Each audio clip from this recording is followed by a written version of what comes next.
Say the name Jeffrey Epstein and you will incite a response. Many are disgusted by this convicted sex offender who preyed upon young women with his groomer, Ghislaine Maxwell. But there is another response many have when they hear that name: conspiracy, cover-up for the rich and the powerful. Feeding that perception is the controversial death of Epstein, which was ruled suicide. And now, shocking news tonight connected to his highest profile accuser, Virginia Giuffre. An Instagram post from her from the hospital where she says she has only days to live after being struck by a bus in Australia where she lives. Tonight, the latest in this ongoing saga.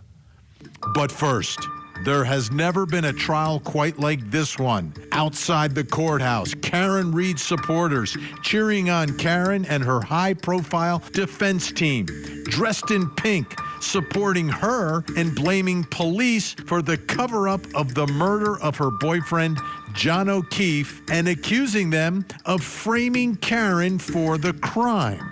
It was a bitterly contested trial that ended with a controversial hung jury. And now, as both sides prepare for the upcoming retrial of the century, we have some big news involving some major rulings, including which experts can testify for Karen Reed and whether or not she can point the finger at anyone inside that house that she believes is actually responsible for John O'Keefe's death. All this on the eve of the start of this case tomorrow in Dedham, Massachusetts. I'm Vinnie Politan.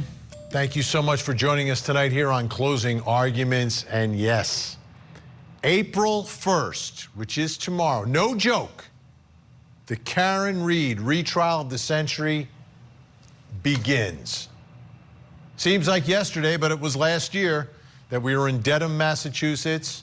I was up there, Court TV was up there, Matt Johnson was up there, as all of that played out over the course of months, ending in that dramatic and controversial hung jury. So here we are, a year later, 2025, April 1st is the start of the trial. And this trial is about one thing: who killed John O'Keefe? That's the question. Because on the one hand, prosecutors are saying it's Karen Reed. On the other hand, Karen Reed saying, no, it's somebody else. So the question for this jury is going to be, who killed John O'Keefe? Is it Karen Reed, like prosecutors have said? Is it Karen Reed beyond any and all reasonable doubt? Right? They've got to prove the case. They can't be, oh, I think she did it. Maybe she, no. I believe she did it beyond any and all reasonable doubt. They must meet their burden. And that burden is difficult in this case for a lot of reasons. Trooper Proctor, number one. But it's also difficult because of what the defense is doing. They want to blame someone else. Someone in the house, 34 Fairview, that is responsible for this. Now, as we know, in the first trial, defense started big. She was framed. But when push came to shove, and it was time to actually specifically point the finger at someone, they really didn't do that. But in this case, they wanted to. They want to point the finger at three people inside that home. There's Brian Albert, the owner of the home, fellow Boston police officer. There's Brian Higgins, the man who kissed Karen Reed, or was kissed by Karen Reed, and was exchanging flirty text messages. And Colin Albert, who was the young teenager. So the prosecution brought a motion to prevent the defense from making any of these allegations, any of these arguments during the course of the trial. And tonight we have the judge's order. It's significant, it's important. Let's take a look at it. This is the bottom line to the judge's ruling on this issue. It is hereby ordered that the defendant, that's Karen Reed, is precluded from raising a third-party culprit defense alleging that Colin Albert is culpable for John O'Keefe's death. Now you go into the second part of this order. The defendant is not prohibited from raising a third-party culprit defense as to Brian Albert and Brian Higgins at this time. And what the judge is ordering is that, listen, if you can establish the evidence, if you can tie them somehow to all of this, then you can ask to argue it in your closing, but you can't mention it in your opening. It'll be up to you, defense, to bring the evidence, to generate the evidence. You can't mention it in your opening. You can try to establish this third-party culpability only, though, to Brian Albert and Brian Higgins. And if you do so, in the eyes of the judge, Judge Cannoni, then you may be allowed to argue third-party culpability to the jury. It's similar to the way the judge handled it in the first trial, but as the judge pointed out in her order today, in the first trial, the defense never requested that instruction or the ability to argue third-party culpability in the first trial. Will they in the second trial? How is this going to play out? What does this mean? Who has the advantage? Who won here? Who won? Let's bring in our think tank. Joining us tonight, criminal defense attorney, former prosecutor Al Wunsch III. Also with us, criminal defense attorney Darnell Crossland, back in the upper 48. And family law attorney Jennifer Brandt. Great to see everyone tonight. Al, is this a win for the defense? Is this a win for the prosecution? Colin Albert, the teenager, is out. Higgins, Albert, potentially in. They're not prohibited at this time. As my late dear friend Meatloaf once said, 2 out of 3 ain't bad, Vin. 2 out of 3 ain't bad. It's a win on both sides. It's a well-reasoned order. Colin Albert is sketchy at best. I know everybody's jumping up and down about, oh, he has things on his hands. It looked like he was in a fight. But I think that they were stretching on that. And she mentions that the Brian Albert and Brian Higgins situation, really was not developed that well in the first hearing. But you know what? You've got it. It's in your pocket. Use it if you want. Just can't bring it up in the opening. So I think that there was definitely a win for the defense, and it was a win for the state. So, as I said, 2 out of 3 ain't bad. All right, let's zoom in on Colin Albert. Here's the picture Al was talking about, Darnell. If you look closely at his right hand, at his knuckles, some injuries to his hands, obvious injuries. This is from Fenway Johnny's. Fenway Johnny's, that's a bar, on February 26th of 2022. Here's Colin Albert talking about how he got that injury during the first trial. How'd you get those injuries? Mr. Albert, we can pull lights up.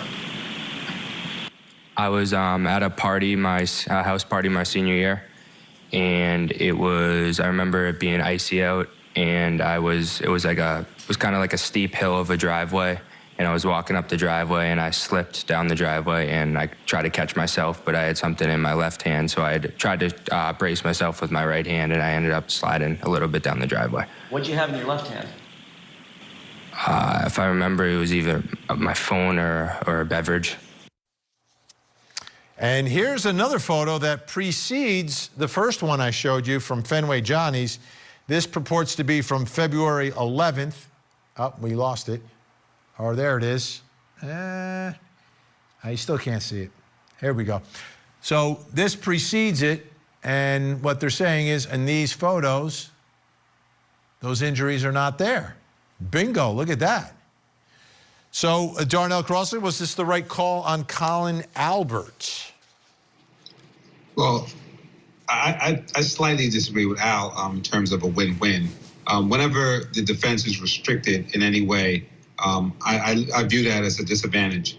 Now, funny thing about trials is sometimes you lay out the evidence, and I've had a trial where the evidence is going in, and the judge is like, wait a minute, is this a third-party culpability? Because if it is, I'm denying it. And it's like, what are you talking about? The evidence is speaking for itself. So there's these rules that you have to meet to do third-party culpability. And I think sometimes they become over-restrictive, where if you don't win this, you can't even talk about it.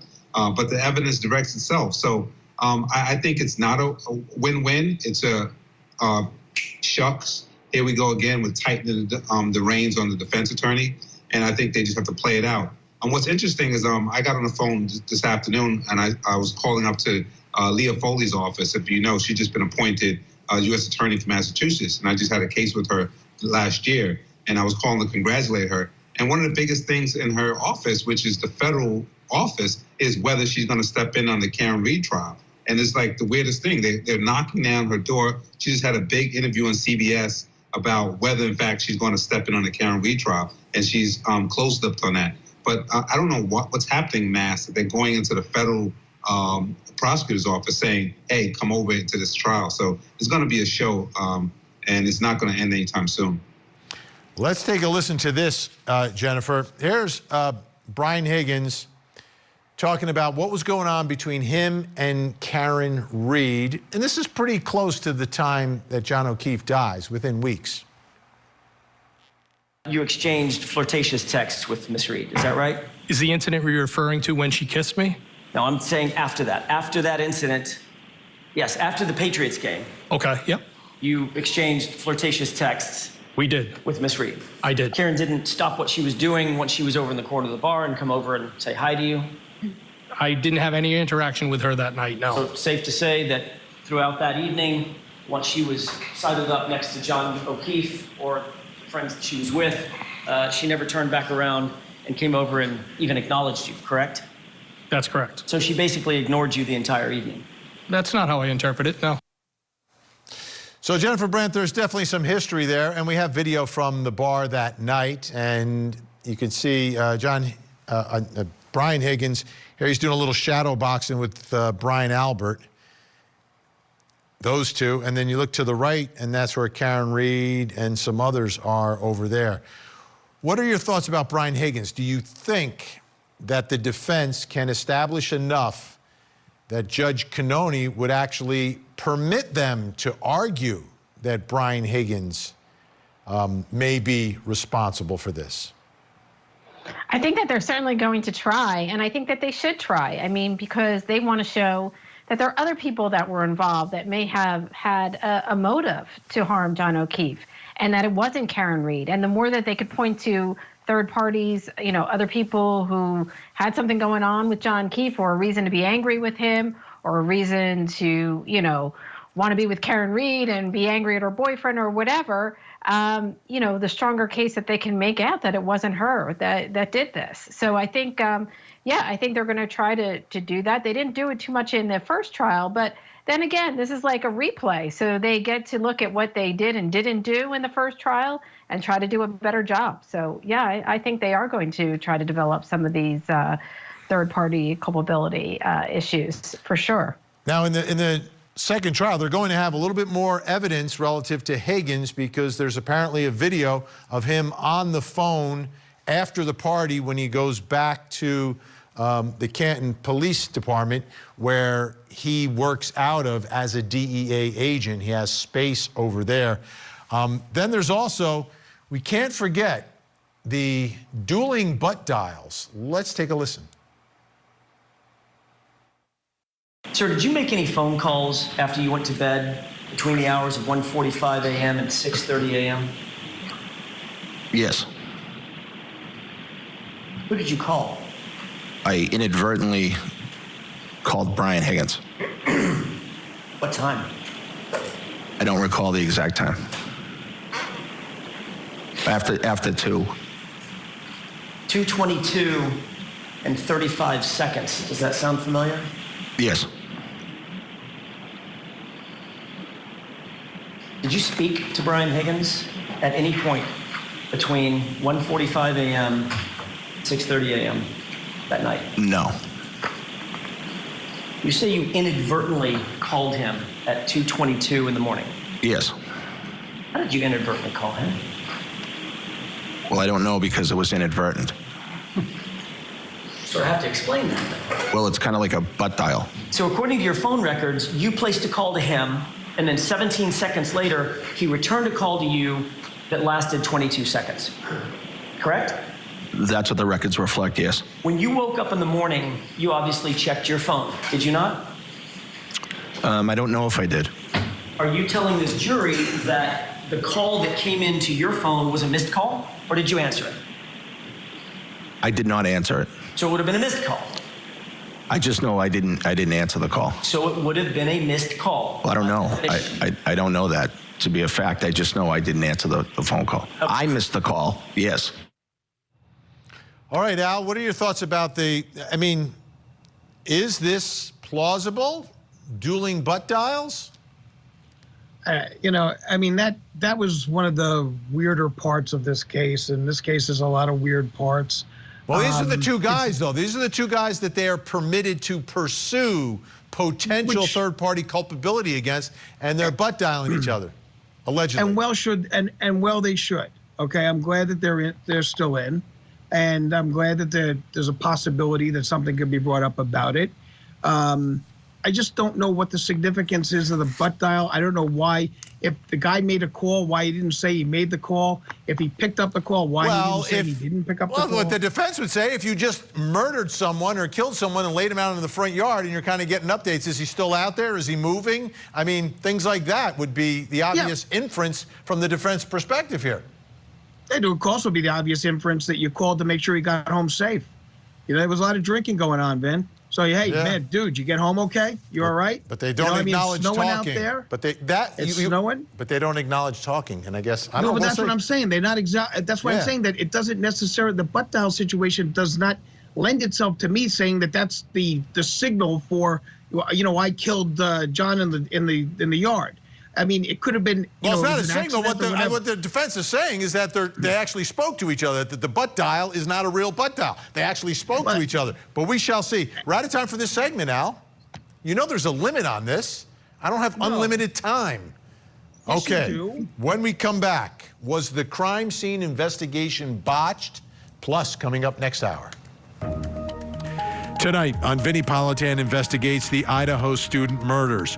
4 innocent lives taken and 1 suspect claiming his innocence. Tonight, we take a closer look at what was happening just before the murders of Kaylee, Maddie, Xana, and Ethan.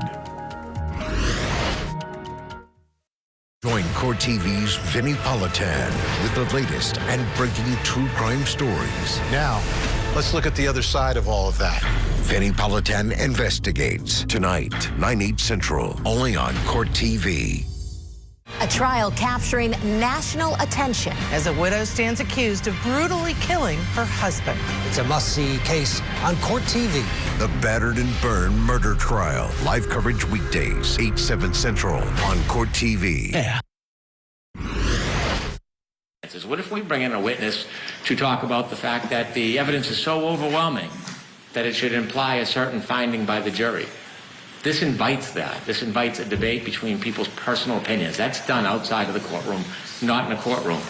We will never have an opportunity to be able to have all the witnesses come back to explain what this witness subjectively thinks was a deficiency. I don't think it's appropriate for expert witness testimony. You wouldn't be objecting if they called somebody in rebuttal to reinforce a great investigation? Oh, no. Oh, no. Mr. Brennan said, what if I called a Massachusetts state police officer to say that this was the best investigation ever?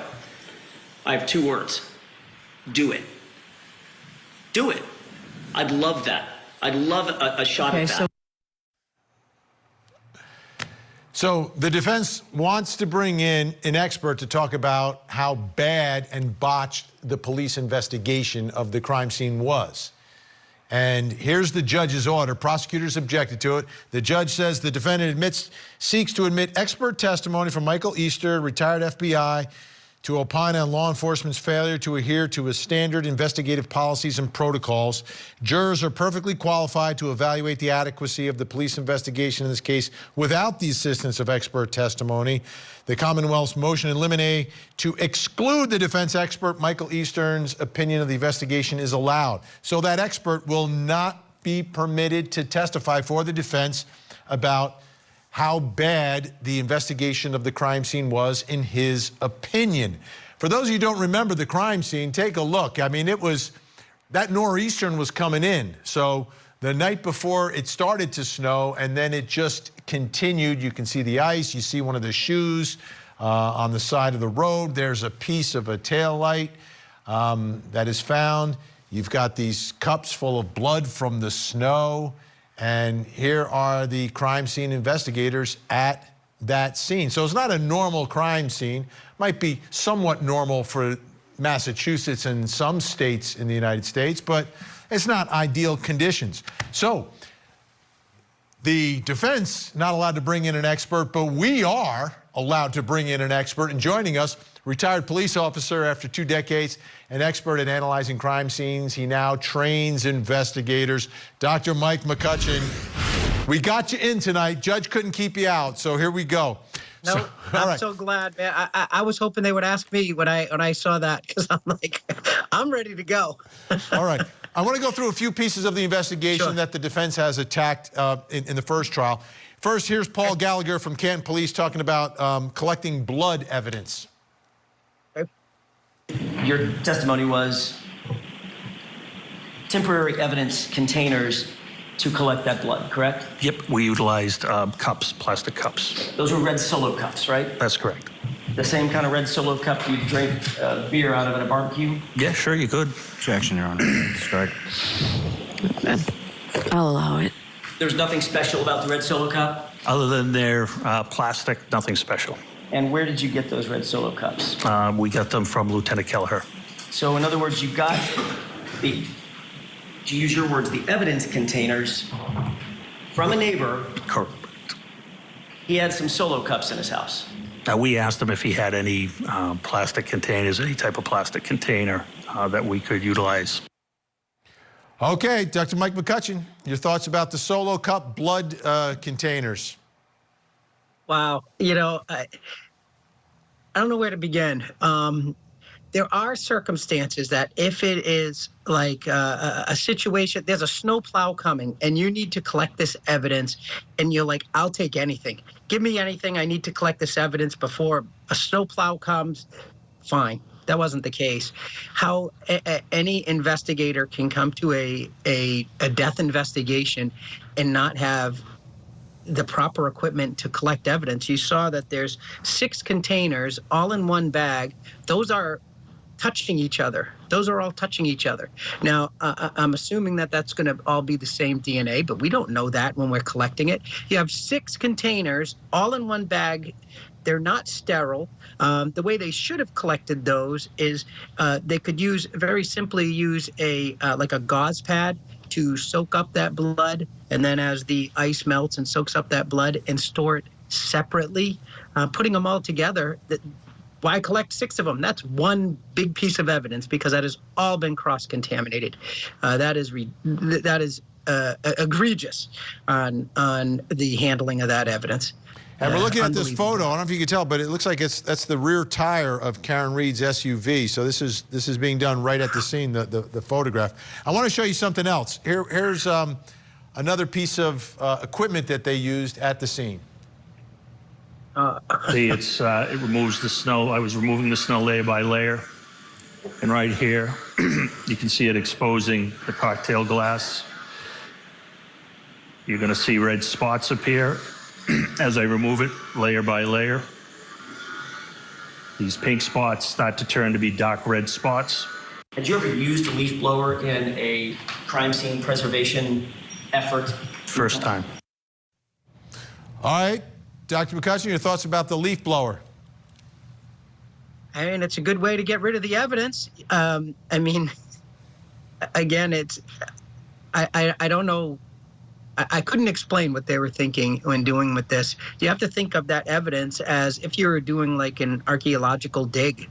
You wouldn't just go out there with your leaf blower and start blowing it around. There's small pieces of evidence, small pieces that you would need to collect. They should be going layer by layer, removing this with like dusters or broom, something that they can control very slowly. You're not going to be able to control that leaf blower, and now you find something and you just blew it across the yard.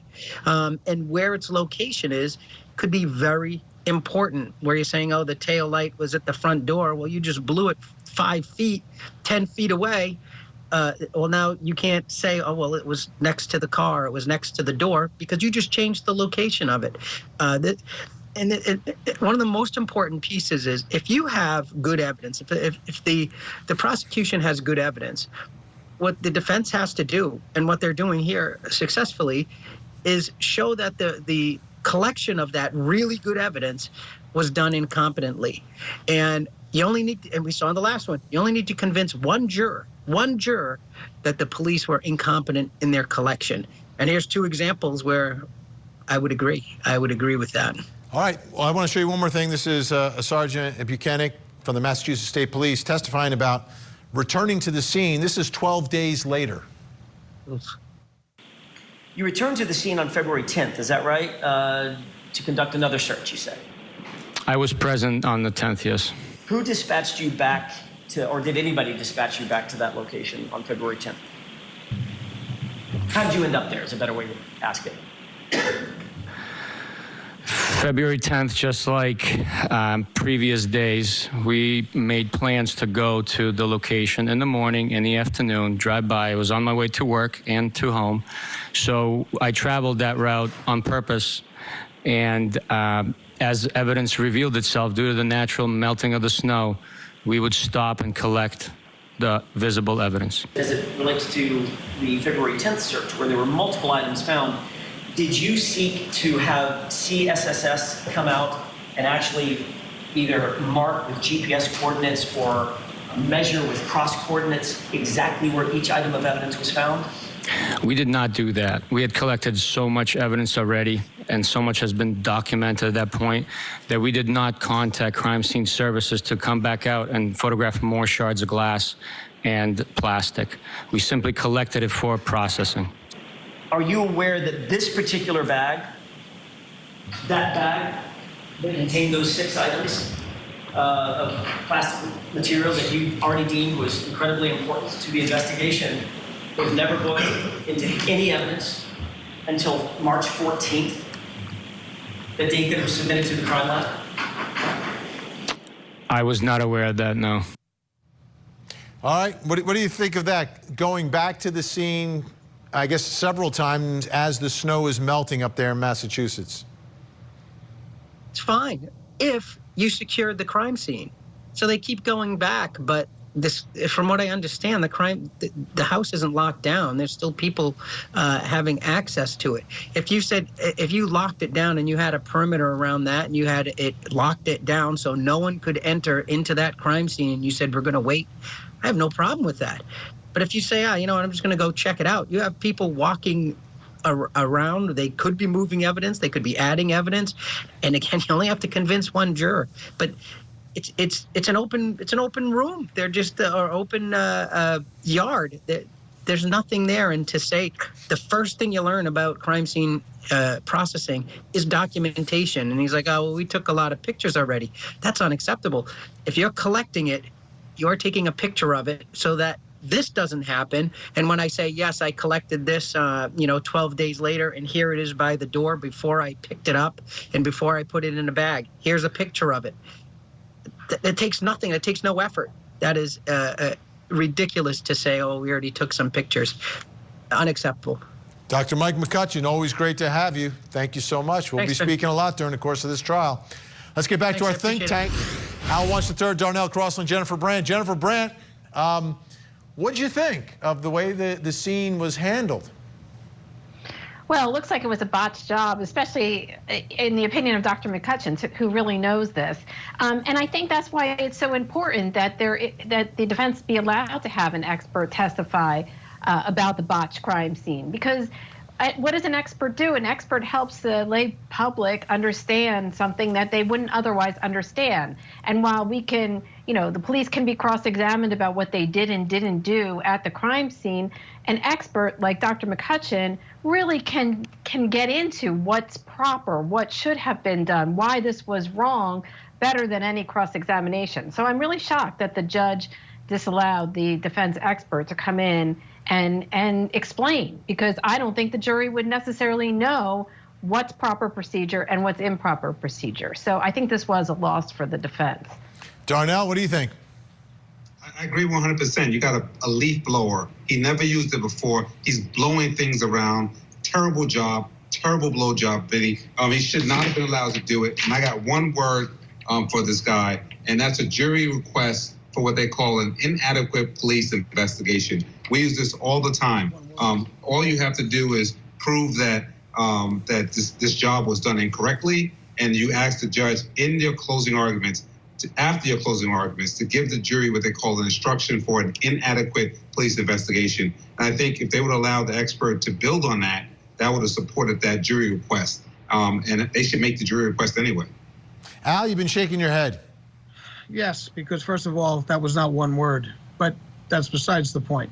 Okay, everyone, you know what? The judge was right. Everybody knows the Keystone Cops when you see them, okay? You don't need an expert to be able to say that they did things wrong. The cross-examination that was done in the first hearing was splendid, excellent, hit every point. And anyone sitting there could say, well, you're right, it could cross-contaminate. Do I need an expert to say that? Do I need a Monday morning quarterback to say, well, I would have done it differently? Sure, of course they would have done it differently. All you need is a good cross-examination saying, wouldn't it have been better to do it this way? Yes. What was the reason why you used the snowblower? For this, that, the other thing. All of that stuff obviously made impact with the jury. Okay, why do you need an expert to come in there to just put the cherry on top of the sundae? The sundae's already made and it's tasting real good. So as far as I'm concerned, they know what was done wrong. The jury is smart enough to figure this out. They don't need the high-priced Monday morning quarterback. Well, what's that? Alice tasted. No, I was just saying Alice tasted a sundae or two in his time. I can tell. What is that? What was that? What does that mean, man? What does that mean? What is he doing? What is he doing? Jennifer, all right. He's the one dressed like an ice cream man, so what, you know. Now it's getting personal. Now it's getting personal. All right. Jennifer, thank you so much. I know you have to run early tonight. We appreciate it. I guess Frick and Frack will stay. When we come back, we're going to talk about Jeffrey Epstein, Virginia Giuffre, his highest profile accuser, on her deathbed. What's going on?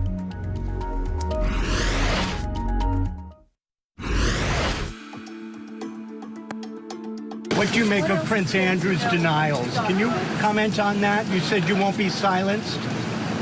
He has been outspoken. He knows what he's done, and he can attest to that. So. Can you repeat that? We can't hear you. Step up. He knows exactly what he's done, and I hope he comes clean about it. That's Virginia Giuffre, one of the highest profile accusers of Jeffrey Epstein. Her name came up throughout the Ghislaine Maxwell trial, and they're pointing the finger at Prince Andrew, who obviously was a friend of Jeffrey Epstein's. Take a look. She claims that she was sex trafficked by Epstein and Maxwell to rich and powerful men as just a teenager. Epstein, we know, died apparently by suicide. That's the official report. Maxwell is currently in prison for sex trafficking. And Virginia Giuffre sued Prince Andrew, claiming he forced her to engage in sex with him 3 times between 1999 and 2002. She reached an out-of-court settlement with Prince Andrew in 2022. That amount is undisclosed. And now a big development today. She's been living in Australia. She married a man from Australia, and she put a post up on Instagram. This year, and here it is, wow. This year has been the worst start to a new year, but I won't bore anyone with the details. But I think it is important to note that when a school bus driver comes at you driving 110 kilometers, that's 68 miles per hour, as we were slowing for a turn, that no matter what your car is made of, it might as well be a tin can. I've gone into kidney renal failure. They've given me 4 days to live, transferring me to a specialist hospital in urology.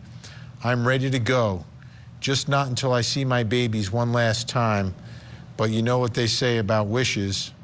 Blank in one hand and wish in the other, and I guaranteed it's going to be blank at the end of the day.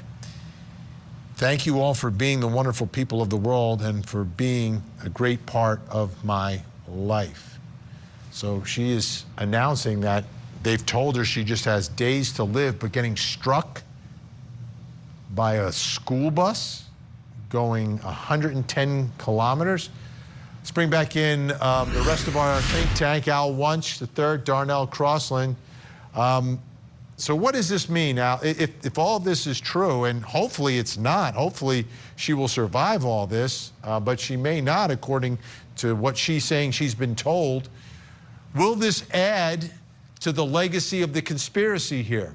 Now with more documents being released, more information coming out, do you believe people will now look at this and say, well, what exactly happened here?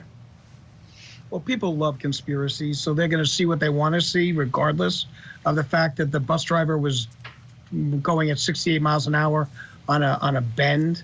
You know, I really don't think that there's anything that goes to that level and says that she was silenced, because if they were going to silence her, it would have been way before this point.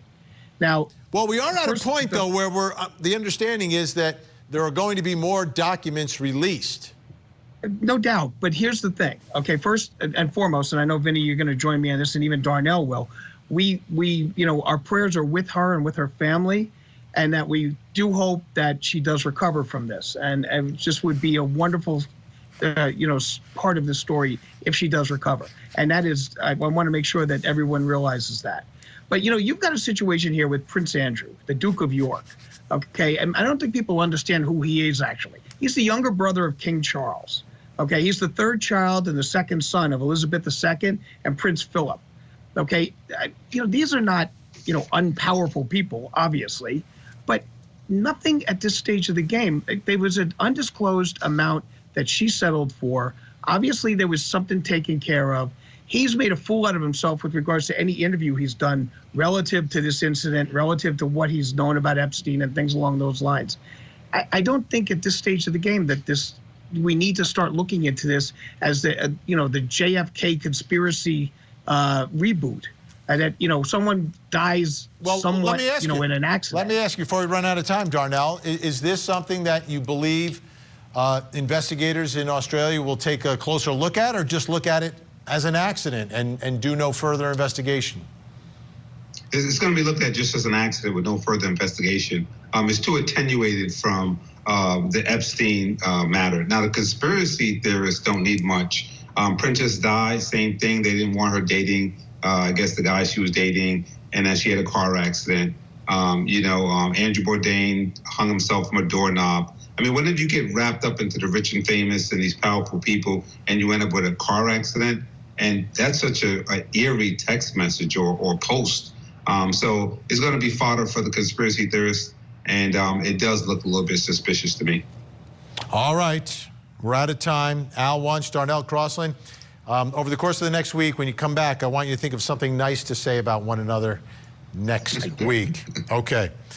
When we come back, I will reveal something else you need to know tonight, plus coming up next hour. Tonight on Vinnie Politan Investigates, 4 University of Idaho students taken by a crazed killer. The suspect says he is innocent, but has never spoken publicly about that night. Will he ever speak publicly? Tonight, we investigate. Join Court TV's Vinnie Politan with the latest and breaking true crime stories. Now, let's look at the other side of all of that. Vinnie Politan Investigates, coming up next, only on Court TV. It's a whodunit Hollywood story. Monica Cimentelli is accused of plotting to kill her husband. Celebrity hairstylist Fabio Cimentelli. The celebrity stylist murder trial continues Tuesday on Court TV.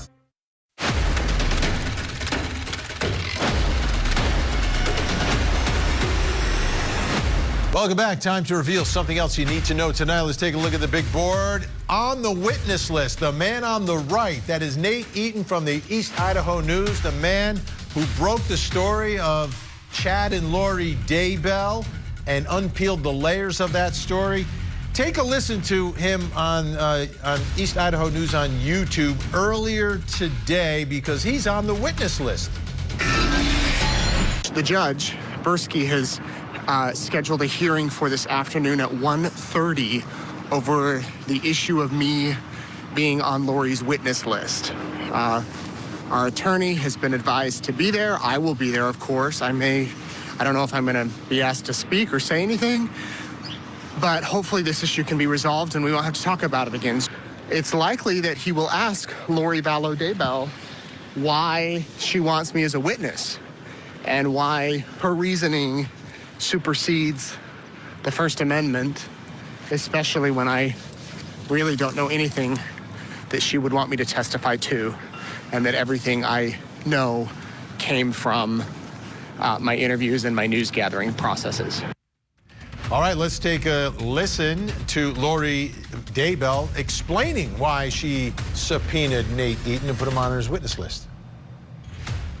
He has interviewed almost every single witness on their witness list, and if they were to say something contrary to what they said to him on a public thing, then I would use him to lay a foundation for interviews and for impeachment. So that was my initial, in calling him. I found it funny when I read the beginning of this, he says that it seems to be clear attempt by Mrs. Daybell to use the rules of criminal procedure as a pretext simply to keep me out of the courtroom and interfere with my ability to report.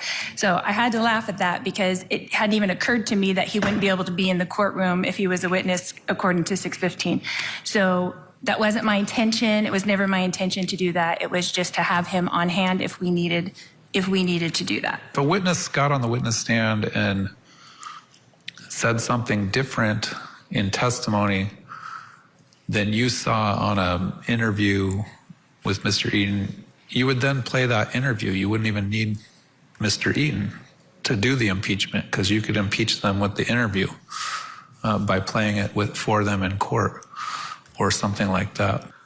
You'd have to jump through a number of hoops before that as far as presenting the witness what the statement is, and depending on whether they admit or deny that it's them on that video or interview or whatever the case may be that you're referring to. But I'm inclined to strike him as a witness at this time, allow him to be present if he so chooses in the trial. But then again, if you wanted him as a witness, you would need to subpoena him. But at this point, I'm going to strike him from the witness list and permit him to be in the courtroom. If there's a situation where you think something has happened during the trial where you think he should be called as a witness, I guess we'll cross that bridge when and if it comes. Good news for Nate Eaton. Good news for everyone. He'll be there and in the courtroom able to report on all of this. But the interesting thing is listening to Lori Daybell. Like, she's making sense inside the courtroom. Is it possible that she may actually be an effective presenter of her case? A case that, you talk to people, it's potentially winnable compared to her other cases. We'll stay on top of it. All right, please take a look at your screens. We have a missing child who needs your help tonight. This is Geyliam Cabey. Geyliam is just 13 years old, missing out of Springfield, Massachusetts since March 27th. Here's what you need to do. Take a look at her picture. If you see Geyliam, pick up the phone, make a call, make a difference. You can call 911, 1-800-THE-LOST, or you can call the Springfield Police Department at Springfield, Massachusetts. Phone number's up on the screen right now. Let's see if we can get Geyliam to a safe place tonight. Don't go anywhere. We have another hour of live true crime. Vinnie Politan Investigates is next. In the meantime, please don't forget to hug the kids.